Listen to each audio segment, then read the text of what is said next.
It weighs 100,000 tons of steel. It carries more than 90 fighter jets, and it is powered by 2 nuclear reactors that give it virtually unlimited energy.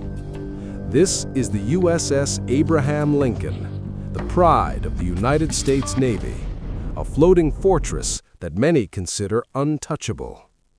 On the other side stands Iran, armed with a massive arsenal built around asymmetric warfare, ballistic missiles, drones, and explosive suicide boats.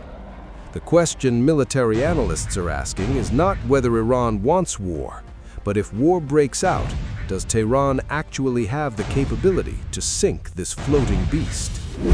In today's video, we dive into the scenarios of hell. How would Iran plan to hunt the Abraham Lincoln, and what are its real chances of success? The first and most well-known scenario in Iranian military doctrine is the swarm attack. Iran knows it cannot confront the US Navy ship for ship, so it relies on numbers to overwhelm technology.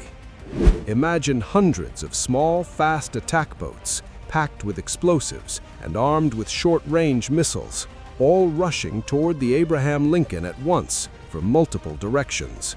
Despite the carrier group's terrifying defensive systems like phalanx guns and advanced air defense missiles, Iran's strategy focuses on draining those defenses. If 100 boats attack and 90 are destroyed, the remaining 10 could still be enough to punch catastrophic holes in the carrier's hull. The second scenario is the true nightmare for American admirals: anti-ship ballistic missiles. Iran has developed missiles like Khalij Fars and Hormuz II, designed specifically to target large naval vessels. The plan here is to overwhelm the carrier's radar systems.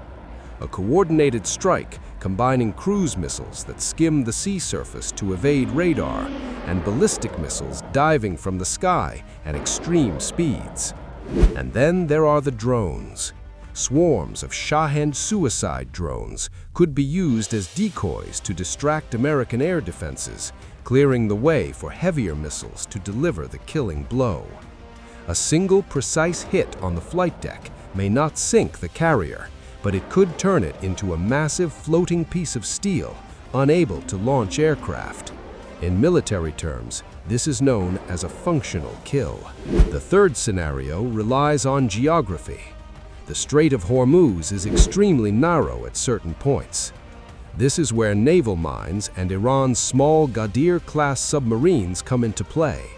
Their small size and low noise make them difficult to detect by sonar. Iran possesses thousands of naval mines. A rapidly deployed minefield in the carrier's path could become a deadly trap. An explosion beneath the waterline could break the ship's backbone or disable its propulsion systems, turning it into an easy target for follow-up attacks. But is it really that simple? Of course not. The Abraham Lincoln never sails alone.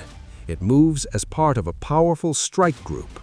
We are talking about Arleigh Burke-class destroyers equipped with the Aegis combat system, capable of tracking and intercepting hundreds of targets simultaneously. There are also American attack submarines silently escorting the carrier underwater, and E-2 Hawkeye early warning aircraft that can detect Iranian movements from hundreds of kilometers away. Penetrating all these defensive layers is, in theory, nearly impossible. The conclusion: sinking an American aircraft carrier the size of the Abraham Lincoln would be a suicidal and extremely complex mission. Yes, Iran may possess the tools to inflict serious damage and perhaps even force the carrier out of service, but the price would be a full-scale war with devastating consequences. The more likely scenario is not total destruction, but a painful symbolic strike that forces the US Navy to pull back. So what do you think? If a confrontation breaks out, will American technology withstand Iranian tactics, or has the age of aircraft carriers come to an end? Share your thoughts in the comments, and don't forget to like the video and subscribe to the channel for more content on military strategy. See you in the next video.